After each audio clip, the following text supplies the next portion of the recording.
Hello students, welcome to my YouTube channel K R tutorials. आज हम लोग इस नए वीडियो में सिंपल सेंटेंसेस को जोड़कर एक कंपाउंड सेंटेंस बनाना सीखेंगे। ठीक ना? तो कंपाउंड सेंटेंस होता क्या है, सबसे पहले ये जानना जरूरी है। कंपाउंड सेंटेंस क्या होता है? कंपाउंड सेंटेंस में कम से कम दो सेंटेंस होंगे, जिसमें एक प्रिंसिपल क्लॉज होता है और एक कोऑर्डिनेट क्लॉज होता है। देखिए, कंपाउंड सेंटेंस में एक principal clause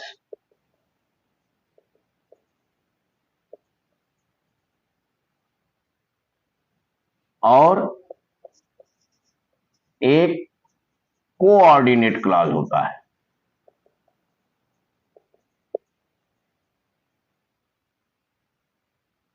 okay, coordinate clause यानी कि समान पदीय उपवाक्य। तो सबसे पहले तो हम ये जान लें कि क्लॉज होता क्या है। क्लॉज होता है उपवाक्य, एक वाक्य का एक भाग। ठीक ना? तो क्लॉज जो है तीन प्रकार के होते हैं। एक होता है प्रिंसिपल क्लॉज। प्रिंसिपल क्लॉज यानी कि मुख्य वाक्य। इसमें सब्जेक्ट और वर्ब निश्चित रूप से होना है।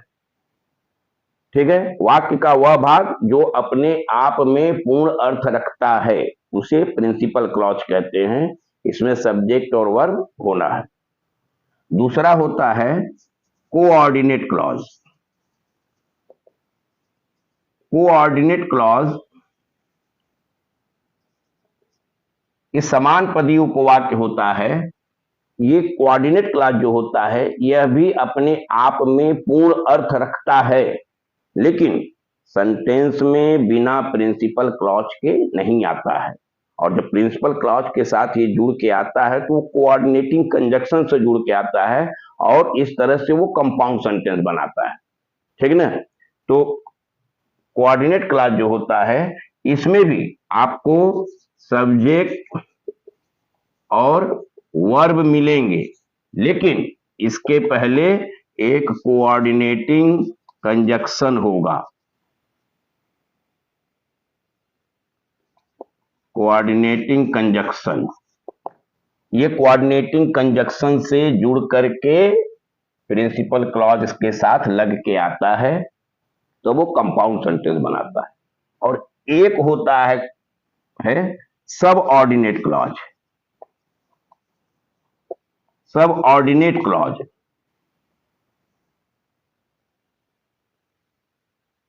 सब ऑर्डिनेट क्लॉज मतलब कि आश्रित उपवाक्य। सब ऑर्डिनेट यानी आश्रित, जो अपने अर्थ की पूर्णता के लिए पूरी तरह से प्रिंसिपल क्लॉज पे डिपेंड करता है। पूरी तरह से वो प्रिंसिपल क्लॉज पे डिपेंड रहता है अपनी अर्थ की पूर्णता के लिए, उसको सबऑर्डिनेट क्लॉज कहते हैं। और जब वो प्रिंसिपल क्लॉज के साथ जुड़ करके आता है तो किसी न किसी सबऑर्डिनेटिंग कंजक्शन के द्वारा जुड़ता है। ठीक है? और उस तरह से वो बनाता है कॉम्प्लेक्स सेंटेंस, जिसको हम लोग जब कॉम्प्लेक्स सेंटेंस बनाना सीखेंगे तब उसमें सीखेंगे। ठीक ना? यहां पर हम लोग जो है कोऑर्डिनेट क्लॉज और प्रिंसिपल क्लॉज के संयोग से कंपाउंड सेंटेंस बनाना सीखेंगे। कंपाउंड सेंटेंस जो है कोऑर्डिनेटिंग कंजक्शन से जुड़ के बनता है। दो सिंपल सेंटेंसेस को कोऑर्डिनेटिंग कंजक्शन से जोड़ करके कंपाउंड सेंटेंस बनाते हैं। तो कोऑर्डिनेटिंग कंजक्शंस, ये हमें सबसे पहले जानना जरूरी है कि कोऑर्डिनेटिंग कंजक्शन कौन कौन से होते हैं।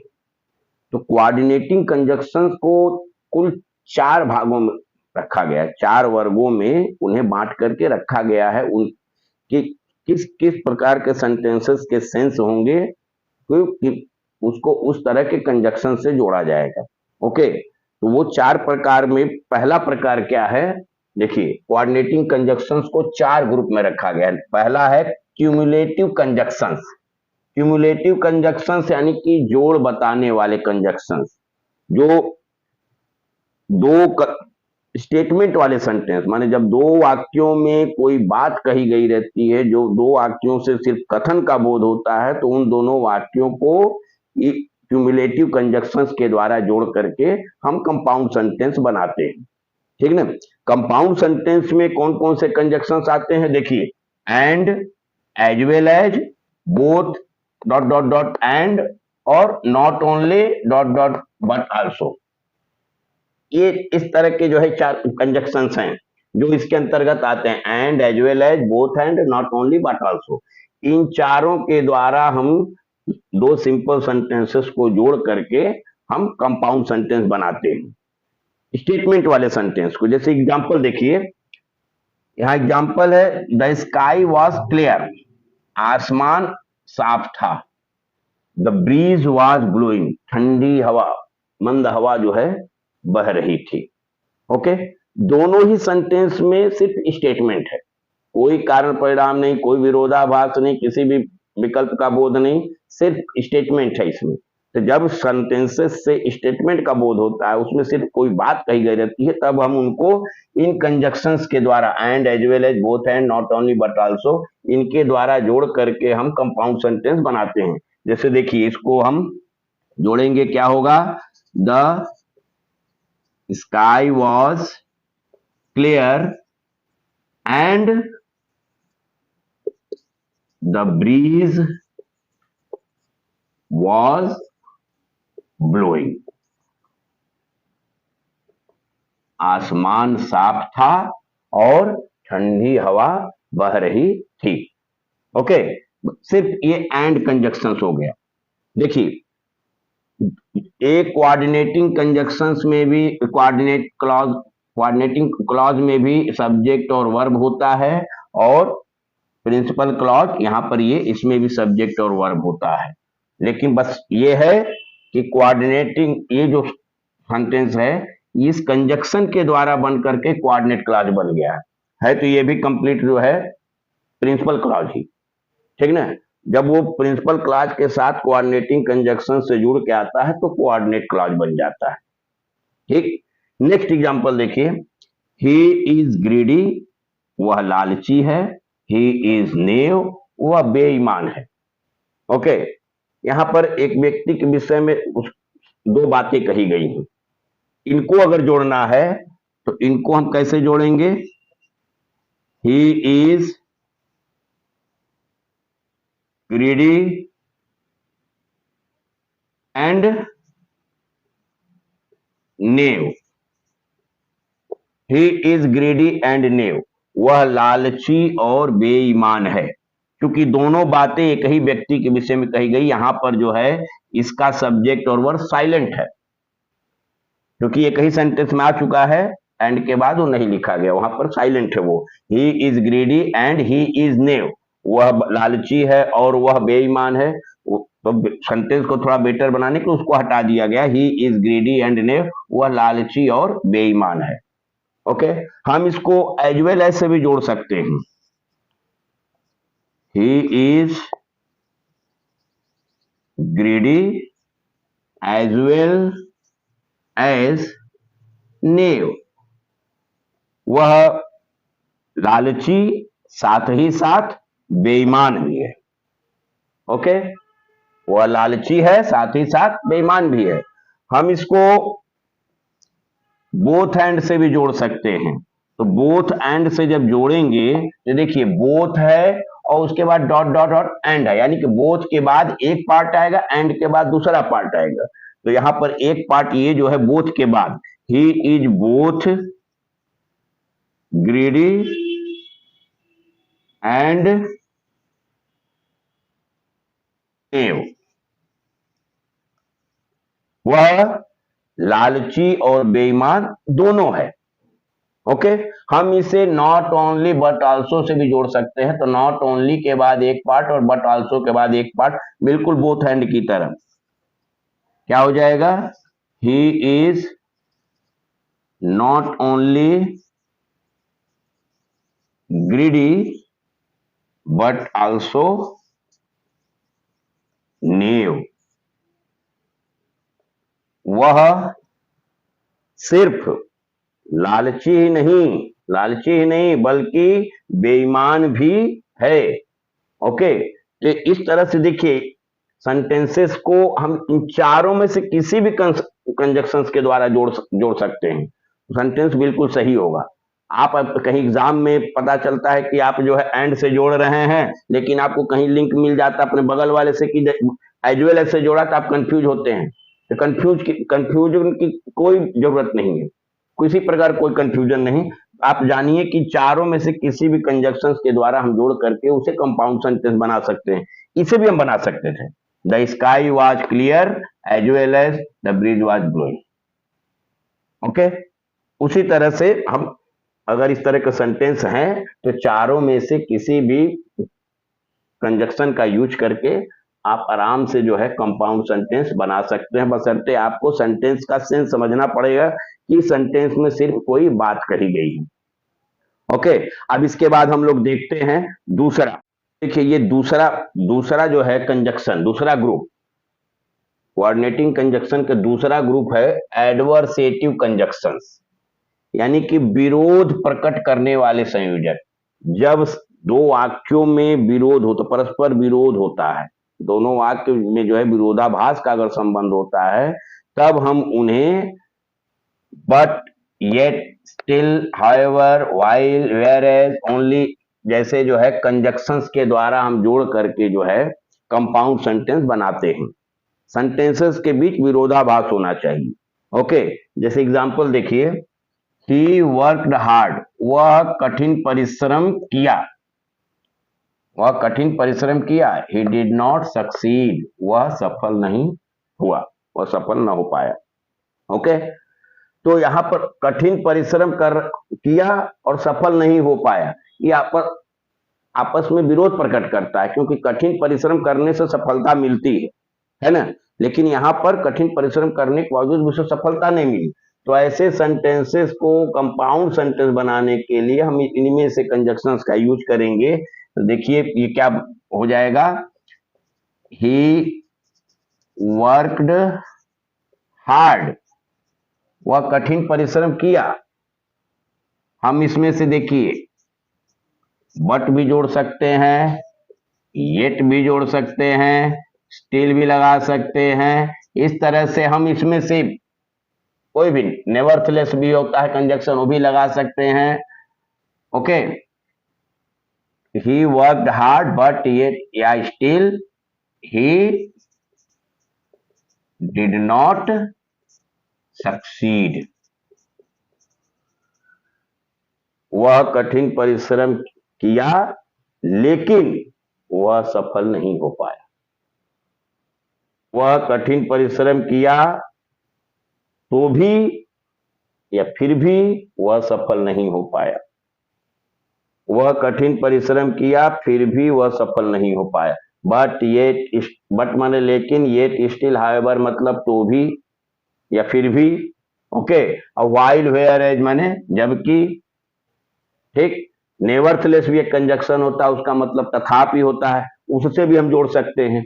तो हम इनमें से किसी भी कंजक्शन के द्वारा अगर विरोध प्रकट करने वाला अगर सेंटेंस है तो उसे जोड़ करके हम कंपाउंड सेंटेंस बना सकते हैं। ओके, जैसे एक एग्जांपल देखिए, good boys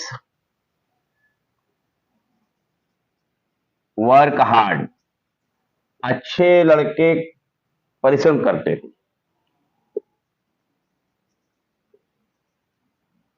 bad boys waste their time, गंदे बच्चे अपना समय नष्ट करते हैं। ओके, यहां भी विरोधाभास, अच्छे बच्चे परिश्रम करते हैं, गंदे बच्चे समय नष्ट करते हैं। ओके, जबकि व्हाइल या वेयर एज से हम जोड़ सकते हैं, जोड़ करके इसको कंपाउंड सेंटेंस बना दें। Good boys work hard while while लगा दीजिए, चाहे whereas लगा दीजिए।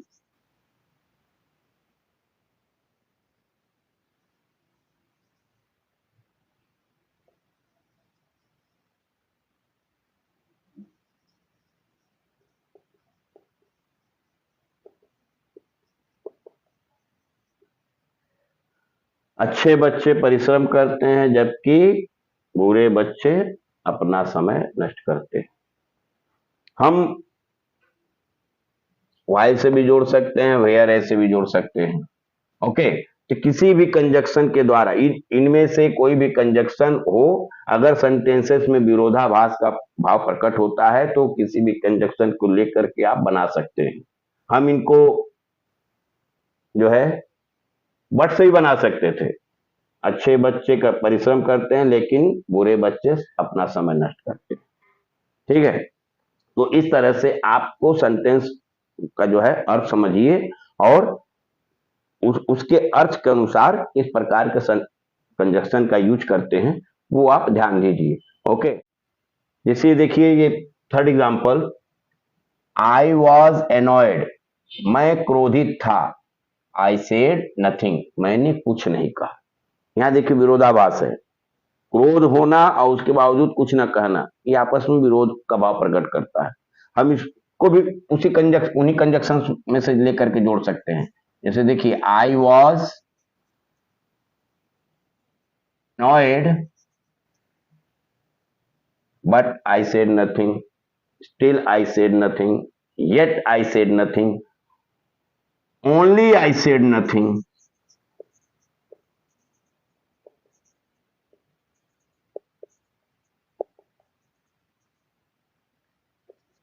However, I said nothing. इस तरह के विरोध का भाव प्रकट करने वाले सेंटेंसेस को हम इस तरह के जो है एडवर्सेटिव कंजक्शंस के द्वारा जो है जोड़ करके हम कंपाउंड सेंटेंस बनाते हैं।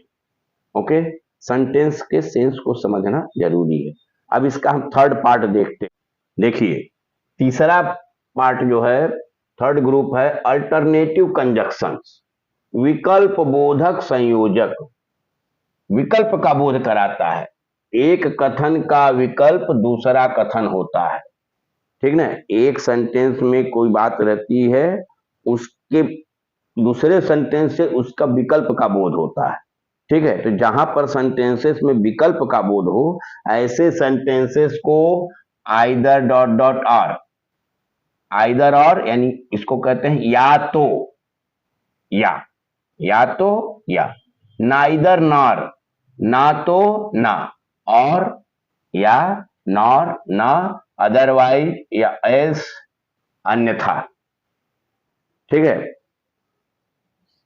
और माने भी अन्यथा भी होता है, या भी होता है। तो इनके द्वारा जो है हम जोड़ करके कंपाउंड सेंटेंस बनाते हैं, आइदर आर, नाइदर नॉर, और नॉर, अदरवाइज या एल्स के द्वारा। ओके, जैसे देखिए, कम इन, अंदर आओ, गो आउट, बाहर जाओ। यहां विकल्प है, या तो अंदर आ जाओ या बाहर जाओ। ठीक है, तो हम इनको जो है, तो अगर दोनों सेंटेंस विकल्प का बोध कराने वाला दोनों सेंटेंस अगर स्वीकारात्मक हो, पॉजिटिव हो, या एक पॉजिटिव एक निगेटिव हो, तो अब हम उसे जो है आइदर आर के द्वारा जोड़ेंगे। जैसे देखिए, ये क्या हो जाएगा, आइदर कम इन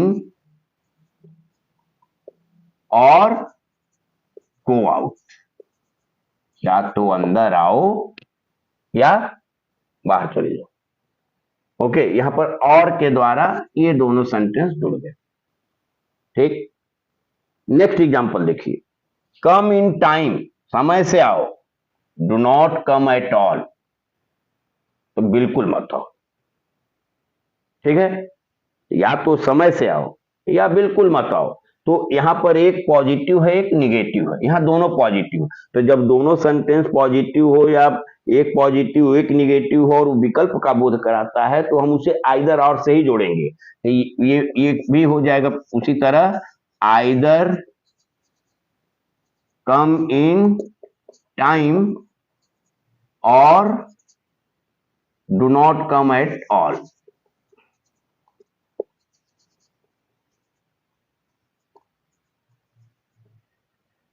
या तो समय से आओ या बिल्कुल ही नहीं आओ, बिल्कुल मत आओ। ओके, नेक्स्ट एग्जांपल देखिए, ही डिड नॉट कम, वह नहीं आया। ही डिड नॉट इन्फॉर्म, वह सूचित नहीं किया, वह सूचना नहीं दिया। तो अगर दोनों सेंटेंस निगेटिव का भाव प्रकट करता है, दोनों ही सेंटेंस जो है नकारात्मक हो, तो अब हम उनको नाइदर नॉर के द्वारा जोड़ेंगे। ठीक है, तो क्या होगा, ही नाइदर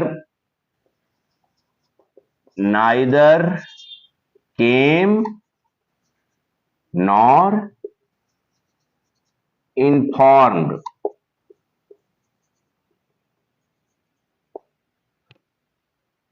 न तो वह आया न ही सूचित किया।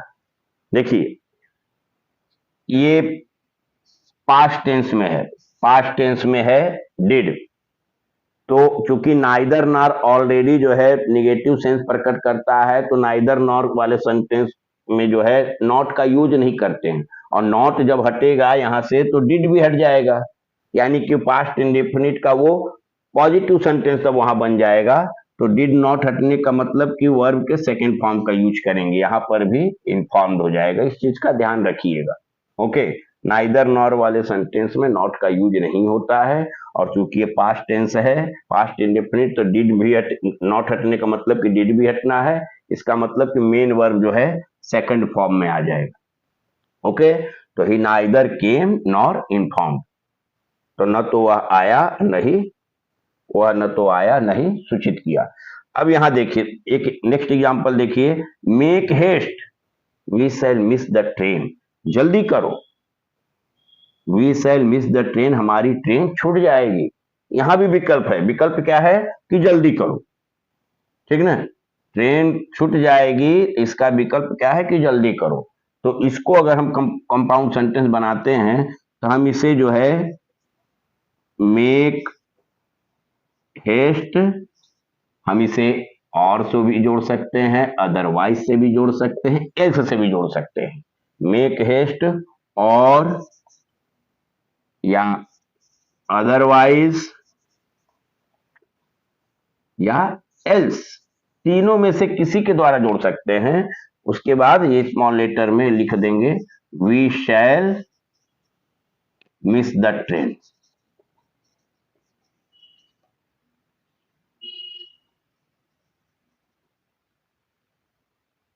जल्दी करो अन्यथा हमारी ट्रेन छूट जाएगी, और अदरवाइज अन्यथा एल्स, इन तीनों का मतलब अन्यथा होता है।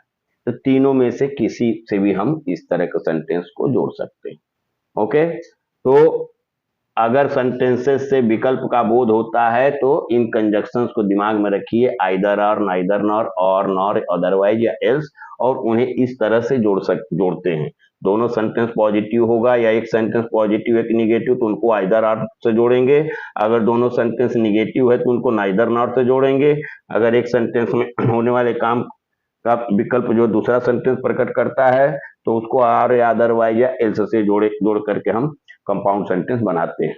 ओके, अब हम लोग लास्ट ग्रुप देखते हैं। देखिए चौथा ग्रुप है इलेटिव कंजक्शंस, परिणाम बताने वाले संयोजक। मतलब कि जब दो कथनों में कारण परिणाम का बोध होता है, सेंटेंसेस में अगर कॉजल रिलेशन है, कारण परिणाम का संबंध है, एक सेंटेंस कारण दूसरा उसका परिणाम बताता है, तब हम उन्हें जो है सो, देयरफॉर या फॉर या हेंस, इनमें से किसी के भी द्वारा जोड़ करके हम कंपाउंड सेंटेंस बना सकते हैं। जैसे एग्जांपल देखिए, ही टूक ब्राइब, उसने रिश्वत लिया, ही वाज पनिश्ड, उसे दंडित किया गया। ओके, तो रिश्वत लिया ये कारण हो गया और उसे दंड मिला ये उसका परिणाम है। ऐसे सेंटेंसेस को अगर हमको जोड़ना है तो हम किसी से भी जोड़ सकते हैं। जैसे देखिए, he took bribe so he was punished. Okay, या he took bribe therefore he was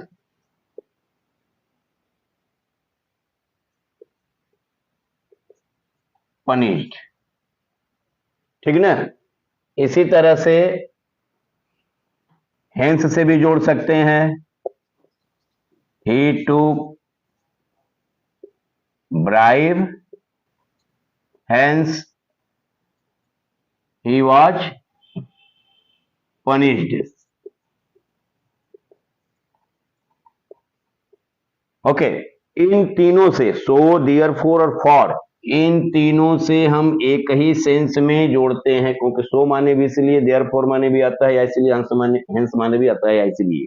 लेकिन फॉर से अगर जोड़ना पड़ेगा तो फॉर से जोड़ने के लिए परिणाम को हमको पहले लिखना पड़ेगा।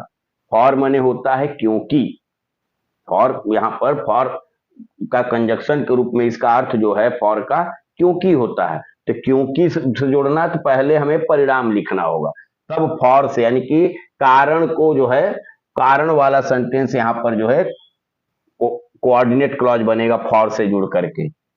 इसे देखिए क्या हो जाएगा, ही वॉज पनिश्ड और ही टूक bribe.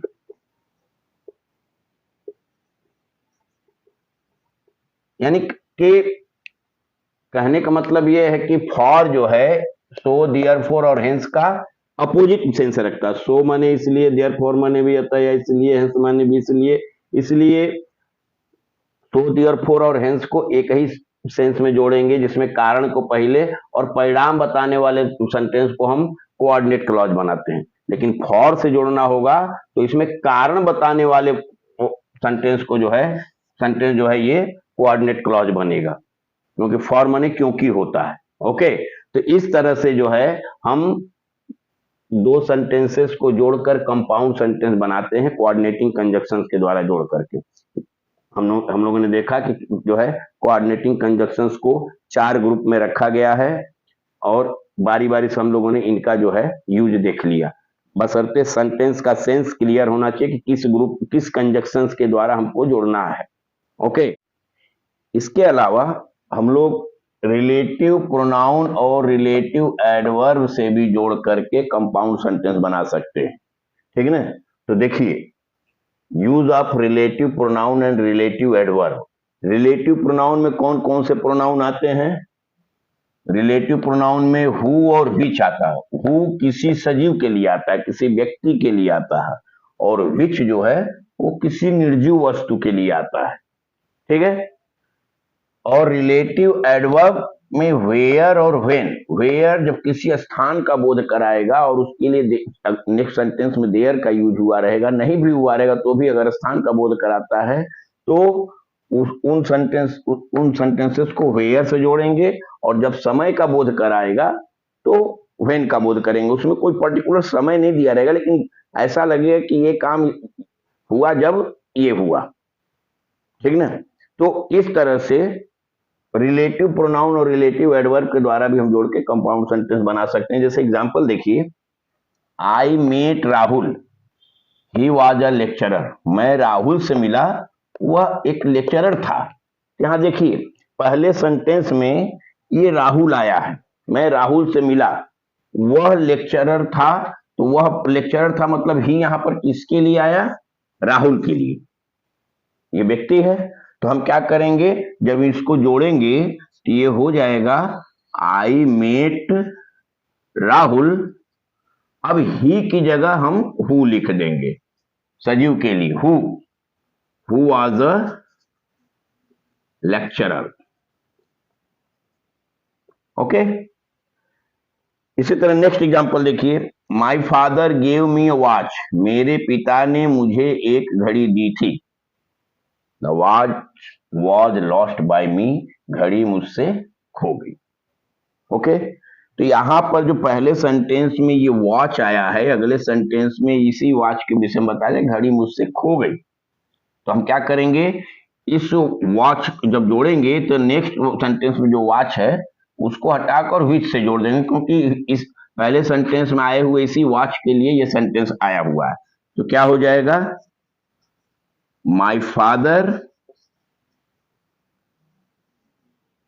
Gave me a watch which was lost by me, ये विच से जुड़ गया। ओके, नेक्स्ट एग्जांपल देखिए, I am going to Allahabad, मैं इलाहाबाद जा रहा हूं। आई शैल विजिट द संगम, मैं संगम घूमूंगा।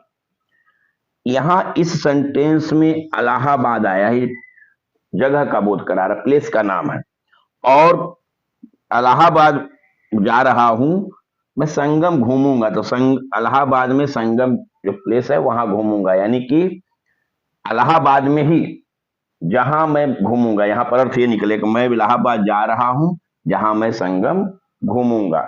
तो यहां पर देखिए, इस प्लेस के लिए इसमें देयर नहीं आया है, कोई जरूरी नहीं कि देयर शब्द दिया रहेगा, लेकिन अगर देयर दिया रहेगा तो उस देयर को हटा करके वेयर से जोड़ेंगे, और नहीं भी तो अब इस सेंटेंस के इस शब्द के लिए, इस इलाहाबाद के लिए ही यह सेंटेंस जो बोध करा रहा है, तो इसको वेयर से जोड़ देंगे। तो क्या हो जाएगा, आई एम गोइंग टू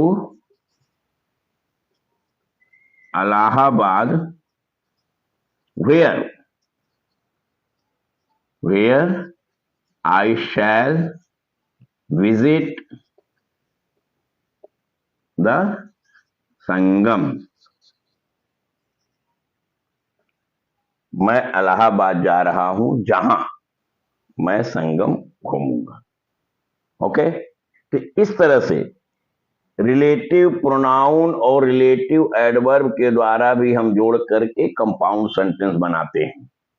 ठीक है, अब आपको उसमें ध्यान देना है, सेंटेंसेस को पढ़िए, सेंटेंसेस को पढ़ करके ध्यान से समझिए क्या सेंस प्रकट कर रहा है, और उस सेंस के अकॉर्डिंग ही आप कोऑर्डिनेटिंग कंजक्शन या फिर रिलेटिव प्रोनाउन या रिलेटिव एडवर्ब का यूज करके सेंटेंसेस को जोड़ करके कंपाउंड सेंटेंस बनाइए। ओके, अगर हमारा वीडियो आपको पसंद आया है इसको लाइक कर दीजिए, और जो भी नए हैं हमारे चैनल में वो हमारे चैनल को सब्सक्राइब कर लें और बेल आइकन को ऑल पे कर लें। ठीक है, ताकि कोई भी अगर नया वीडियो बनाऊं तो उसका नोटिफिकेशन आपको मिल जाए। ठीक है, तो मिलते हैं नेक्स्ट वीडियो में, तब तक अपना ख्याल रखिए, गुड बाय।